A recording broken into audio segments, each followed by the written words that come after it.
Bienvenida nuestra querida comunidad a este tercer capítulo, tercera cápsula de nuestra segunda querida y exitosa temporada de cultura. Como siempre, yo desde Santa Fe saludo a mi querido compañero, mi querido colega José. ¿Cómo estás? Muy bien, muy feliz, muy contento. Ya hace más calor aquí en México, entonces eso me pone muy de buenas. Y la verdad es que también súper feliz porque hoy tenemos un programa pues un poquito como muy personal, ¿no crees, Betina? Sí, claro que sí, pero no lo hacemos por vanidosos. Nuestra comunidad también en nuestras redes siempre nos pregunta o qué nos gusta cuando sacamos el capítulo de los museos, cuál nos gustó visitar. Y como hemos hecho varias cápsulas dedicadas a la gastronomía, hoy lo personalizamos. ¿Por qué, José? Pues porque vamos a hablar de los platillos que más nos han marcado en nuestra vida, a Betina y a mí, o de los cuales disfrutamos mucho más y que forman parte pues de una gastronomía, digamos que internacional. En mi caso está muy mexicano el asunto, pero en el caso de Betina, ya saben, con esa ascendencia italiana, pues tenemos como que platillos de todo el mundo. Entonces creo que va a estar muy bonito y vamos a aprender mucho porque les traemos historia y datos curiosos de los platillos que hoy les vamos a presentar. Así es. Comenzamos entonces. Bueno, como bien dijiste, José, mi papá era italiano, Pierre, nacido en un pueblito pequeñito, pequeñito llamado Gemona del Friuli. El Friuli es una región del nordeste italiano que linda con Eslovenia y con Austria, como puedan apreciar en este mapa, conformado por 4 provincias: Pordenone, Udine, Gorizia y Trieste. La capital es Udine. Vamos a hablar del frico. El frico, así explicado de un modo, a grosso modo, es no más que queso frito en una sartén con algunas y poquitas aceite, gotitas de aceite de oliva. ¿Por qué, José? Un plato del dopoguerra, del después de guerra. Era tanta la miseria, era tanto el hambre que habían pasado, que influenciado por los austríacos, los friulanos, comenzaron a ver en el valor de los pequeños trocitos de queso que quedaban en el refrigerador de todas las casas friulanas.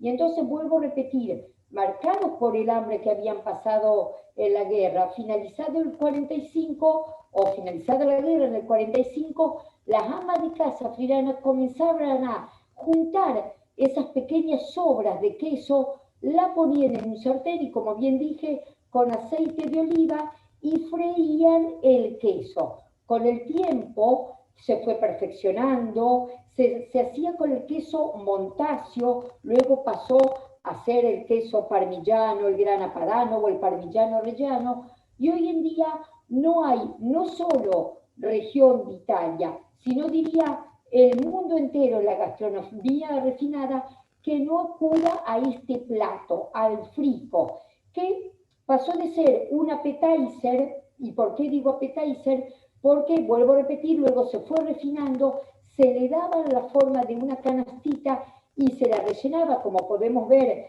en la fotografía, José, y surgió del frico exquisitas terrinas, que son los primeros platos o los appetizers, inclusive de refinados restaurantes. Y luego tuvo una versión posiblemente más calórica y más completa, que era no solo freír el queso, sino durante esa fritura echarle cebollas y patatas, hacer un revuelto a punto babé, es decir, no tan cocido, con un poquito de queso totalmente sin freír, darlo vuelta y acompañarlo en el plato. La diferencia con la mítica tortilla española es que esto no lleva huevo, es solamente queso, cebolla, aceite de oliva y unas pocas patatas, y así se revuelve en la sartén. En los restaurantes friulanos, que tienen el honor de decir nosotros hicimos este plato, no, te lo sirven directamente en pequeñas sartenes que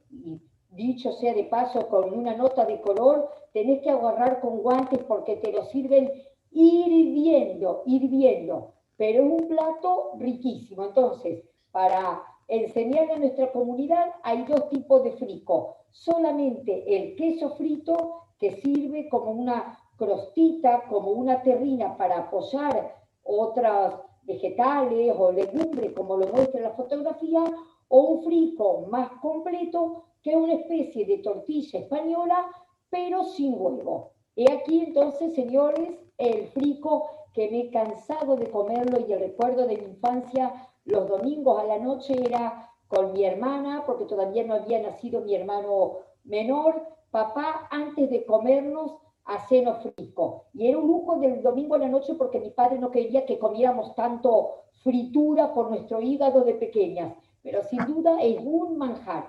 Simple, sencillo, un plato friulano. ¿Cuál será la tuya, José? A ver, ¿qué primer plato de tu infancia?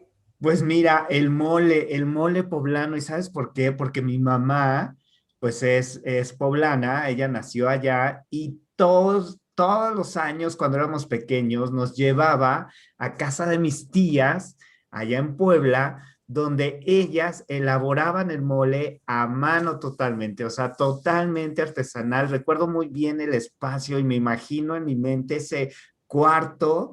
Mis tías tenían una tortillería, como una especie de tiendita donde vendían varias cosas, pero recuerdo muy bien ese cuarto blanco pequeño donde ellas cocinaban, y entre las cosas que cocinaban estaba este mole que, como ves, tiene una cantidad impresionante de ingredientes, ¿no? Hay que recordar que este platillo, así como se conoce ahora, pues es más o menos de los 1700 en México, pero en realidad viene de un platillo anterior prehispánico, donde la gente natural de México, los antiguos mexicas, digamos, molían puros chiles y los hacían líquidos. Y cuando viene esta conquista española y empiezan a llegar muchas especias de otras partes del mundo, se empieza a incorporar esto a la cocina mexicana y entonces se crea este nuevo producto llamado mole poblano. Anteriormente era una ofrenda a los dioses. Cuando hacías un viaje muy largo, los mexicas hacían un viaje muy largo, regresaban y hacían esta ofrenda de esta cantidad de chiles molidos como muy aguaditos, pero después cuando se enriqueció, pues realmente ya se volvió un manjar de los dioses, ¿no? Vemos aquí que tiene varios tipos de chiles, tiene clavo, tiene cacahuate, tiene almendra, tiene ajo, tiene chocolate, tiene canela. Y también hay que recordar que en México existen más de 50 tipos de moles. Hay el mole amarillo, mole verde, diferentes manchamantel y diferentes salsas que se podrían clasificar como moles, pero a mí el que está en mi corazón es este mole poblano que me recuerda a mi mamá inmediatamente y que cada que lo pruebo es como regresar a esa infancia y disfrutar de algo que me emociona tremendamente. Por supuesto, porque ya lo dijimos, la gastronomía está ligada a lo sentimental, a lo emotivo, porque los olores, los aromas nos regresan al recuerdo vivido a través de ese plato. Pero José, como nuestra comunidad es realmente internacional, ¿te animas a decirnos entonces de qué está hecho y más o menos cómo es el proceso de elaboración de un buen mole poblano? Claro, bueno, pues mira, realmente en realidad es muy sencillo. Lo que lo hace tan especial es la mezcla tan, digamos, tan variada de productos. Y quiero comentar, aprovecho para comentar que en realidad esto se conoce, o el mole poblano como tal, es parte de la gastronomía barroca de México. Y de hecho, posteriormente vamos a ver también la otra propuesta que traigo es parte de la gastronomía barroca, en el cual se buscaba, en el barroco sabemos que todo es cargado, es como con mucho, ¿no? La abundancia en una exageración. ¿Y por qué se da esto? Porque en Puebla, fíjate que precisamente Puebla fue una ciudad en México donde se creó particularmente para la población española que había llegado. Entonces, Puebla de Los Ángeles, que es el nombre completo, era una ciudad donde llegaron y donde vivían prácticamente los españoles. Era una ciudad que estaba diseñada para que se sintiera muy española. Incluso ahí estamos viendo, y lo comentábamos, Betina, esa talavera, ese plato de talavera precioso que a tantos nos gusta, ¿no? Que viene precisamente de esa ascendencia española, pero que de España viene de Marruecos, donde el azul de Fez, que es el que vemos en la Talavera poblana, pues refiere en esa región al cielo de Fez, precisamente de la ciudad de Fez, en Marruecos. Entonces, eso pasa a España y de España viene a México y Puebla lo toma y lo hace con una maestría estupenda que caracteriza muchísimo toda esta Talavera.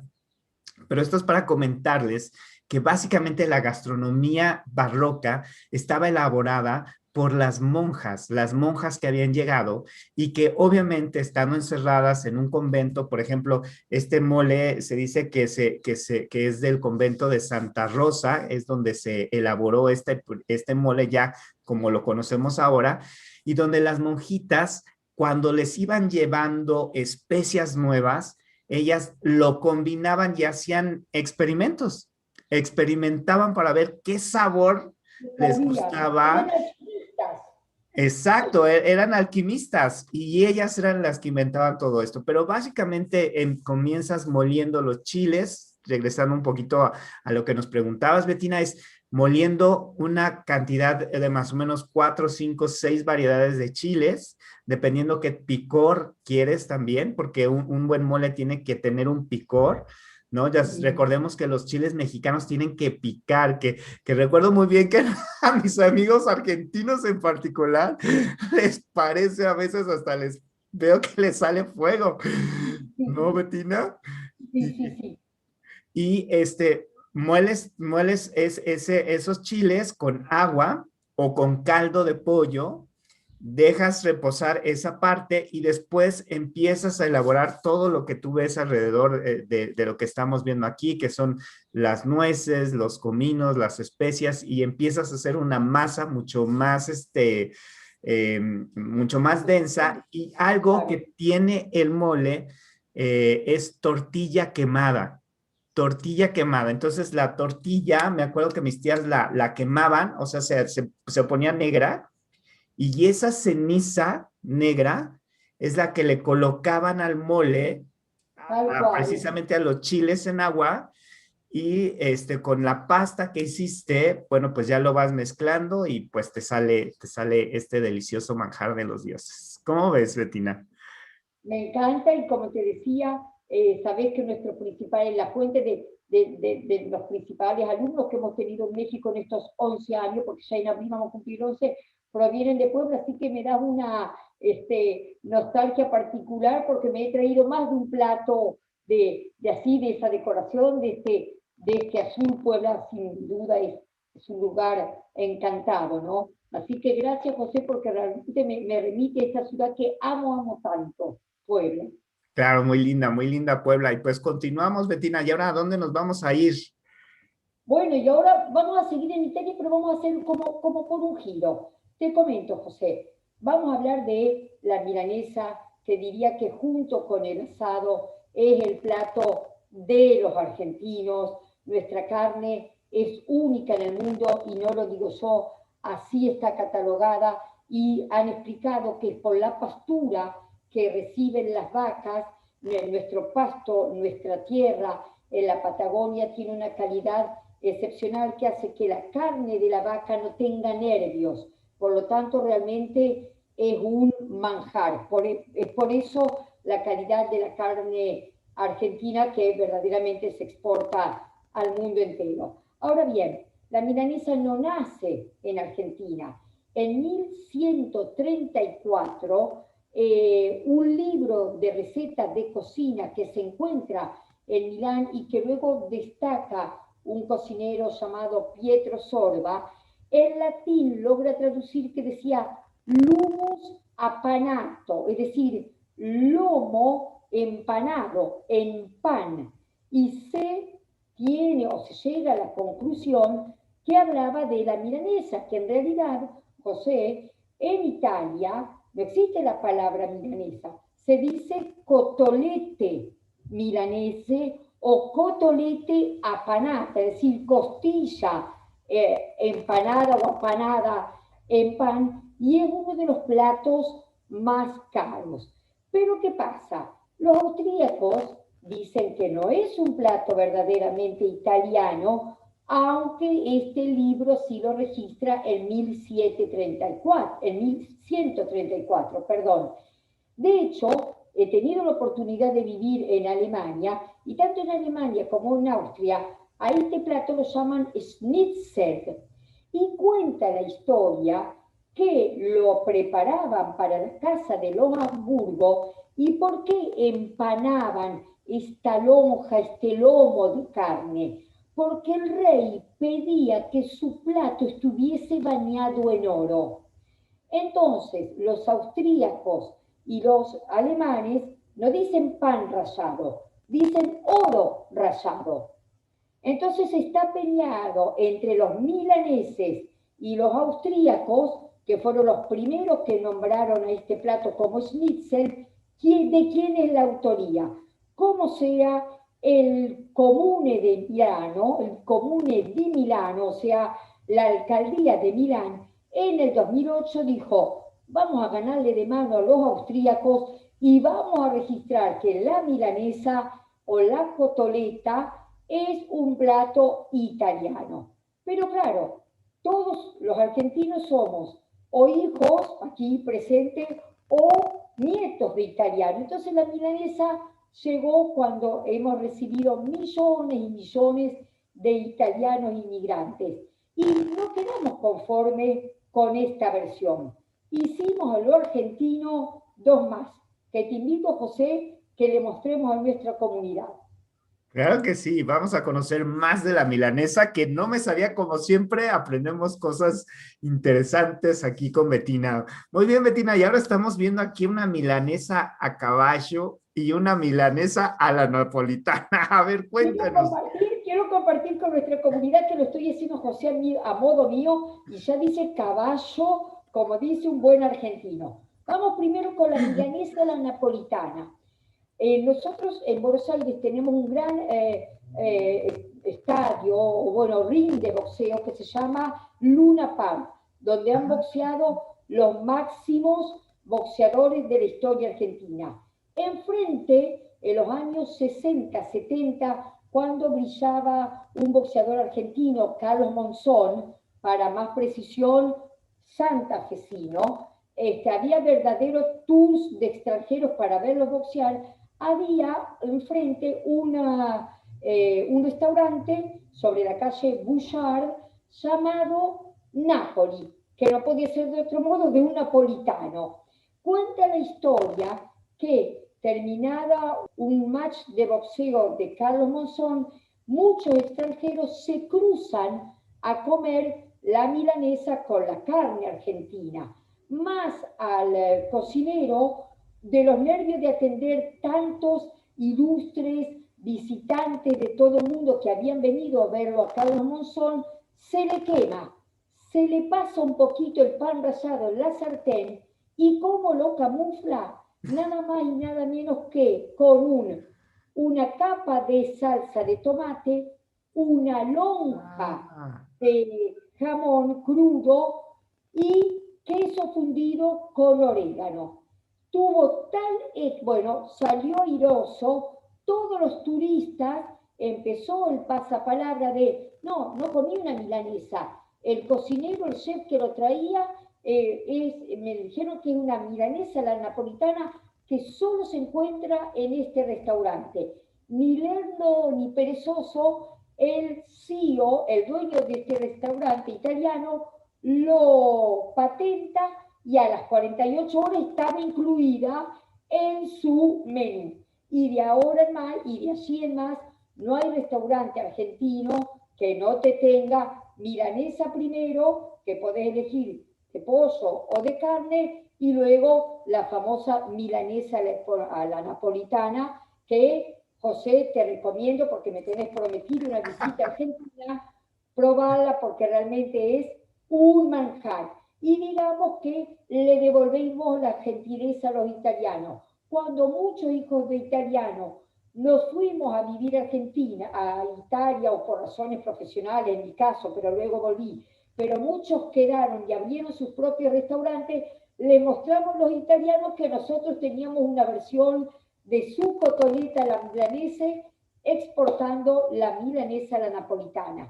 Y luego se reversionó, y la milanesa a caballo es la milanesa empanada, frita o al horno, y se rompe un huevo y se le pone una pizca de sal y pimienta negra.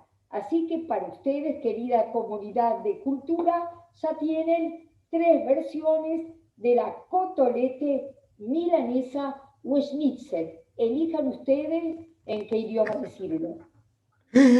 Oye, súper interesante. Y la verdad es que yo me quedo con la napolitana, para probarla, ¿eh? Se me antoja muchísimo. Te Creo juro que que, decía el nombre y estoy tragando saliva. pero además creo que ha de ser bastante, fuerte, ¿no? O sea, es una comida muy completa.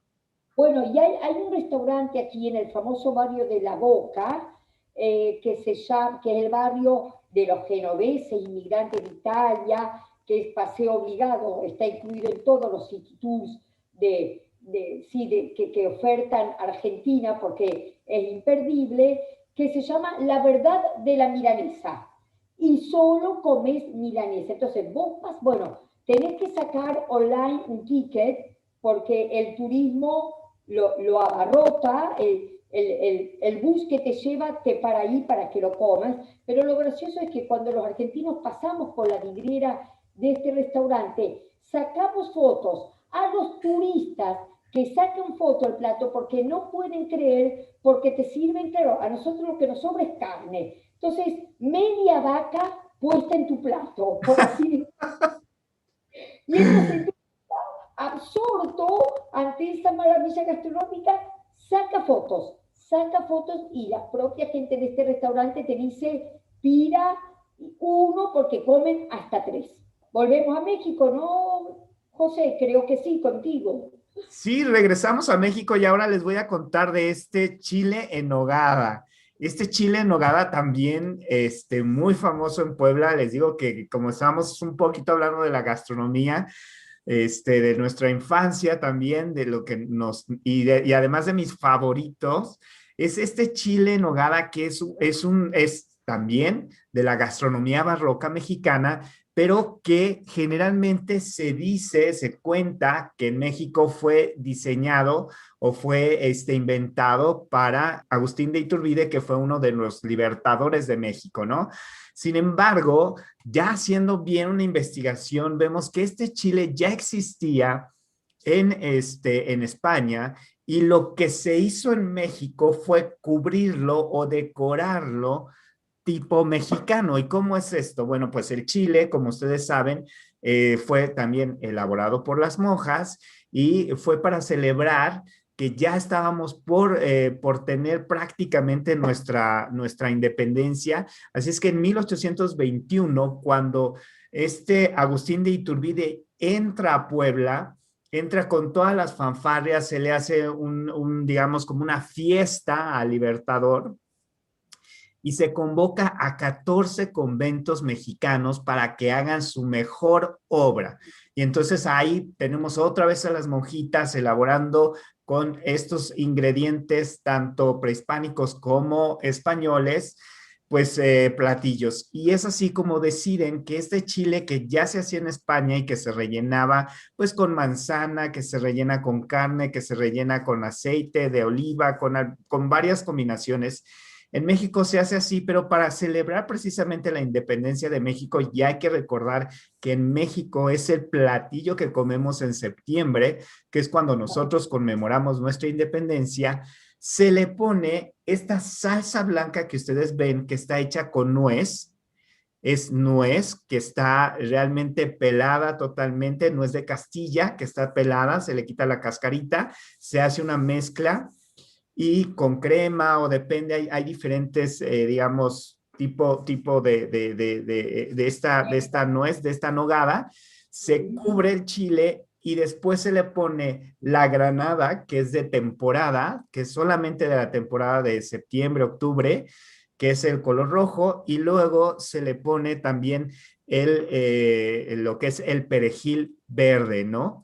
Y entonces ya tenemos la bandera mexicana, tenemos verde, blanco y rojo, conmemorando a México sobre un platillo español que hoy es realmente un ícono de la gastronomía mexicana. No a todo el mundo le encanta, digamos, a mi esposa no es de sus favoritos, pero yo sí muero por él y ella muy amablemente, aunque no le gusta, me los hace. Así es que, pues es compartirles que es realmente, como les digo, un platillo que está conmemorando la independencia de México. ¿Y qué es, José, lo que veo entre el chile y la salsa blanca? Esa crostita dorada, ¿qué es? Es precisamente el relleno del chile, que es carne, pasas, manzana, dependiendo. Es una mezcla, digamos, bastante complicada o barroca. Entonces, aquí vemos que el chile generalmente, como ustedes saben, en México debe de picar. Entonces, el chile, se escoge un chile que pica y atenúas ese sabor con con los ingredientes un tanto dulzones que están en el interior, que es la carne, la pasa, la manzana, entonces que le da un poco de acidez. Entonces es como muy equilibrado, es un platillo realmente complicado y que como bien lo mencionábamos anteriormente, pues las monjitas eran unas alquimistas absolutas para poder saber cómo combinar todas estas sensaciones que te dan en la boca y que fuera un platillo equilibrado y que este platillo es de 1821, fíjate, tiene ya 200 años y sigue siendo de los favoritos en nuestro país.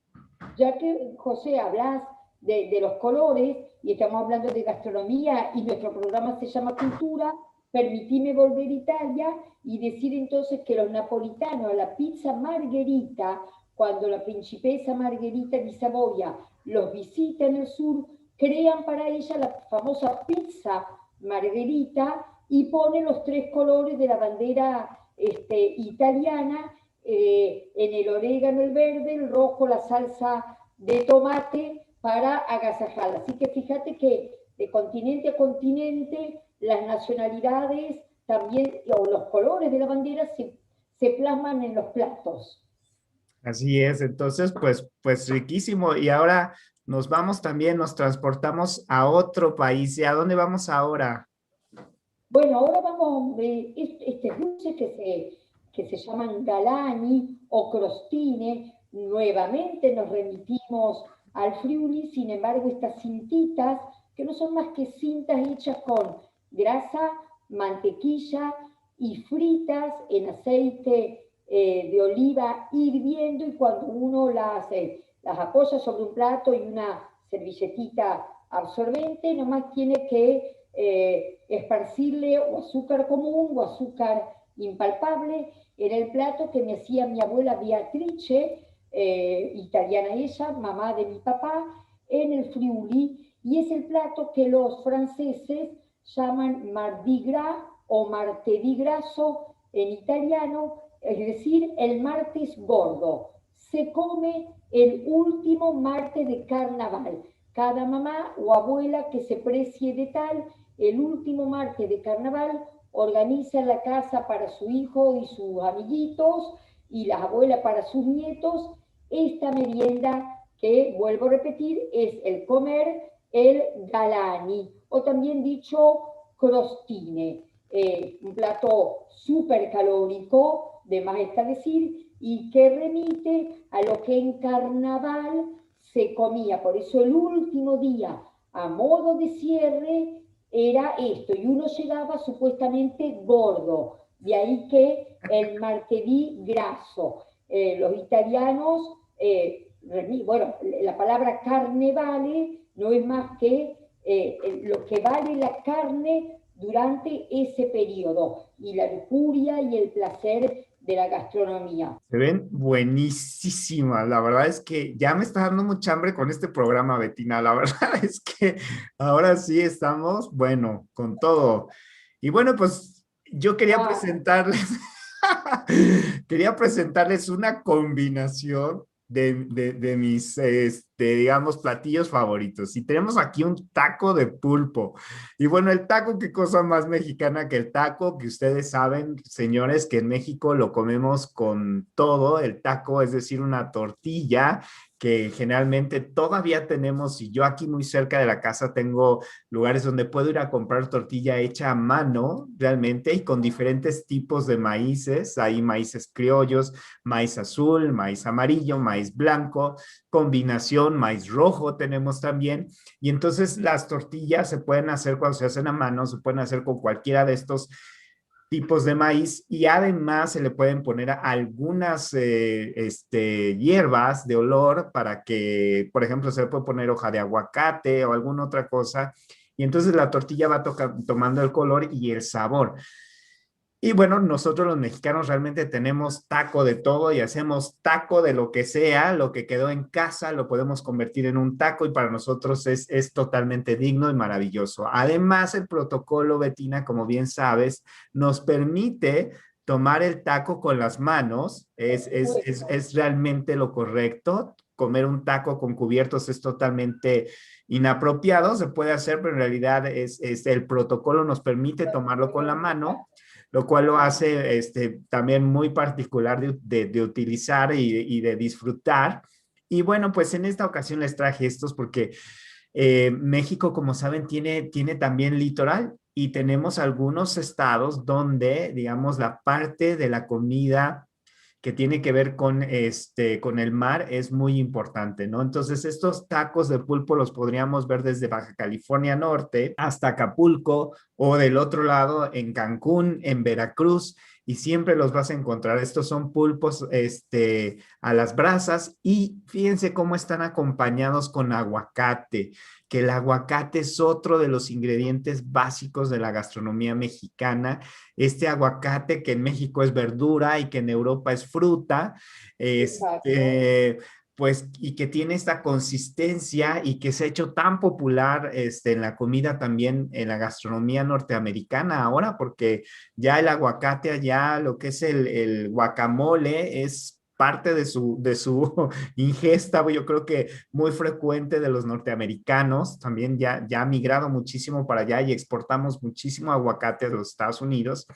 Entonces quise presentar como un, ya no tan de la barroca, sino como más contemporáneo, ¿no? De lo que podríamos pedir en alguna playa mexicana y disfrutar de estos manjares que nos ofrece, pues la gastronomía de México y el mar.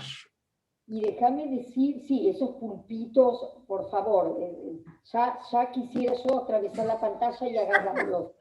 Pero déjame decirte que el taco es marca para los sudamericanos, es marca registrada de México. De hecho, cuando nosotros juntamos entre amigos, como le decimos nosotros, juntadas, y hacemos tacos, y entonces en el supermercado, obviamente nosotros no tenemos vuestra habilidad, ya se venden confeccionados, envasados, hay una marca muy famosa que empieza con F, que vende lo que aquí se llaman rapidita, entonces uno compra día 20, día 30 y luego hace el relleno en casa y uno se siente una noche en México comiendo tacos. Es un plato que ustedes realmente han sabido hacer un marketing muy bueno del mismo.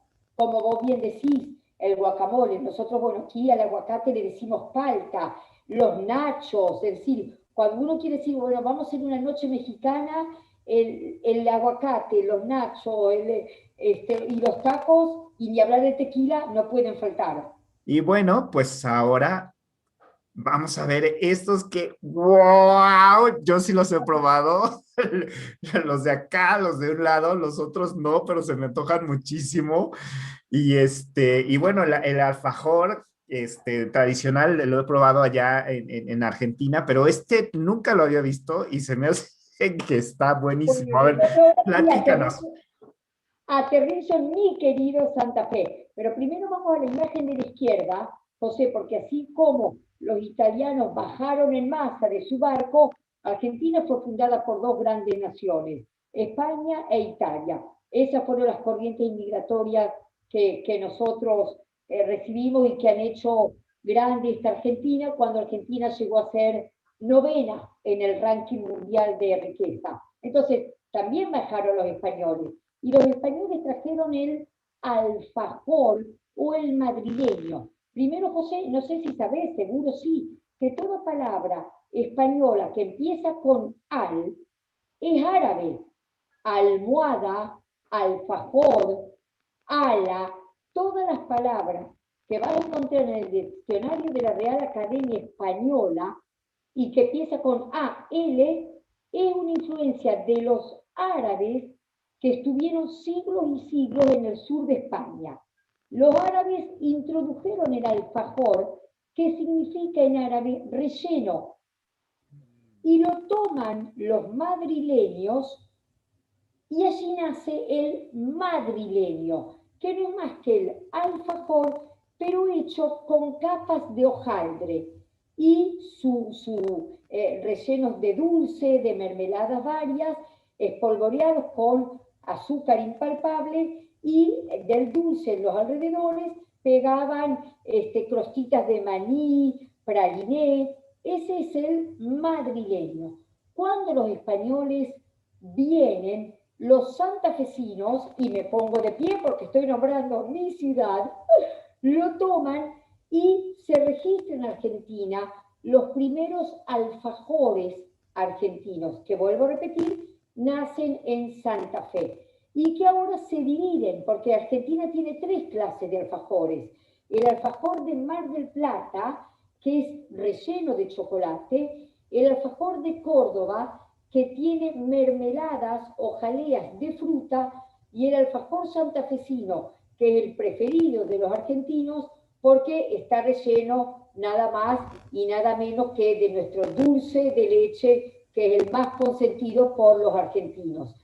No es como el madrileño, son dos capas o dos tapas hechas de harina, huevo que se lleva a hornear, una capa importante de dulce de leche bañado en azúcar impalpable. Y aquí, José, te doy ya que estamos hablando de nuestra infancia, y como vos bien decías, yo tengo un padre italiano, madre argentina, y mi abuela materna de las Islas Baleares. Ella se llamaba Antonia Gallá Gallá. Tanto su papá como su mamá tenían el mismo apellido. Y cuando tomaron el barco y vinieron a Argentina, fundaron la primera fábrica de alfajores en Santa Fe. ¡Wow! Hoy sobrevive, ya nada tiene que ver con la familia de mi abuela, pero la fábrica se llama Gallalí, precisamente por Gallá su apellido. Y bueno, Bettina, pues estamos ahora frente a unos de los platillos mexicanos que me traen muchos recuerdos. Son los tamales chiapanecos. ¿Y sabes por qué? Fíjate que Okay. mi esposa, su mamá era de Chiapas. Entonces, uno de los platillos que ella preparaba, mi suegra, que ya falleció, era estos tamales que no son como los tamales que conocemos aquí en Ciudad de México o cerca de Ciudad de México, en Estado de México, sino son unos tamales que tienen otros ingredientes, que tienen otras, como las aceitunas, los rellenan de forma diferente y eso los hace especiales. Es un tamal, nosotros sabemos que en México tenemos tamales hasta de 2 metros de tamaño o tenemos unos súper chiquitititos, dependiendo de si son del norte, del sur, del este, del oeste, pero el chiapaneco tiene ese sabor un poquito dulzón que le da a la tierra que está allá. Sabemos que Chiapas tiene una gran variedad pues, de frutas. Incluso hicimos también, ¿recuerdas, Bettina, que hicimos el programa de café de Chiapas, ¿no? Que nos patrocinaron y que estuvo muy interesante. Y justamente este sabor también un poco dulce de esas tierras se puede ver aquí en el plátano que se utiliza, en la combinación que hace y pues solo se los quería aquí presentar para que vieran otro tipo también de forma de decorar, de hacer el tamal, porque en México, en Ciudad de México, los tamales se cubren con hoja de maíz y allá en Chiapas, por ejemplo, se cubren con hoja de plátano. Esa es una hoja de plátano que está formando lo que será la delicia que hay dentro, que es el tamal chiapaneco. Así es ¿Sabés qué, que José? Hago un paralelismo en una provincia del norte nuestro, del altiplano, llamada Salta. Este plato, que también lo vuelven en hojas de maíz, se llama niños envueltos. los tamales generalmente toman mucha fuerza, hay que estar batiendo la masa por 1 hora, 2 horas, 3 horas para que queden realmente esponjaditos por dentro. Entonces Y es aparte luego mucho trabajo.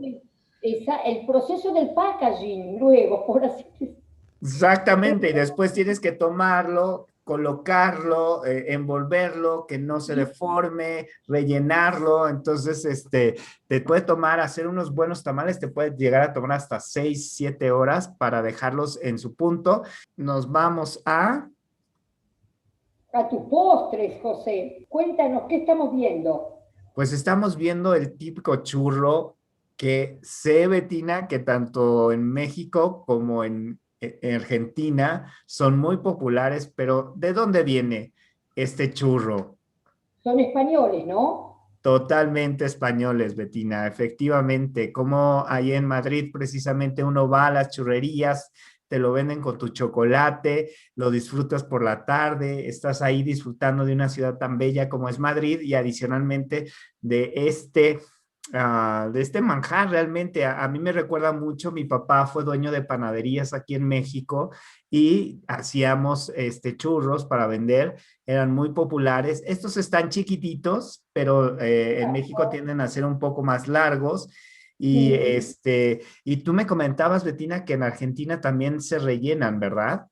En Argentina se rellenan con dulce de leche, aplican una especie de jeringa, de modo que cuando vos lo mordés sale el hilito del dulce de leche.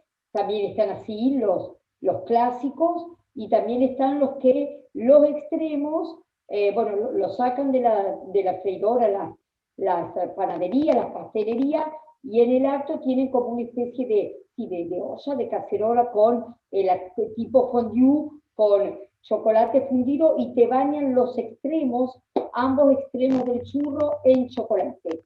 Siempre espolvoreado con azúcar.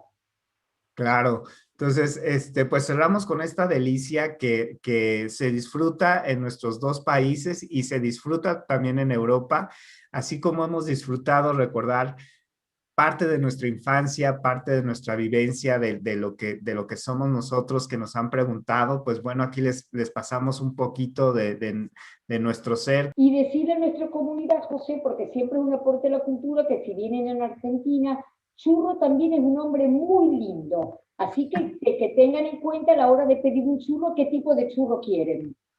¿Cómo? ¿Por qué, Betina? ¿Cómo que qué churro quieren? Porque el churro en Argentina también se le dice a los hombres que son muy lindos. Ah, Entonces, vaya. ¿qué churro que está? ¿Qué churro que está libre? ¿O quiere un churro para salir? Así que atención a la palabra churro, ¿a cuál de los dos churros van a pedir llegados a Argentina? Muy bien, pues terminamos con esta nota de color. Como siempre, Betina nos sorprende con sus anécdotas tan originales sobre las palabras. Y bueno, pues agradecerles nuevamente que nos hayan acompañado el día de hoy. Y bueno, con nuevos y sorprendentes capítulos dentro de 2 miércoles nos encontramos otra vez con nuestra querida comunidad. De mi parte, muchas gracias y como siempre, un abrazo especial para ti. Muchísimas gracias a todos. Manténganse con muchísima salud. Los saludamos desde Ciudad de México con mucho cariño y los esperamos en nuestro próximo episodio de Cultura.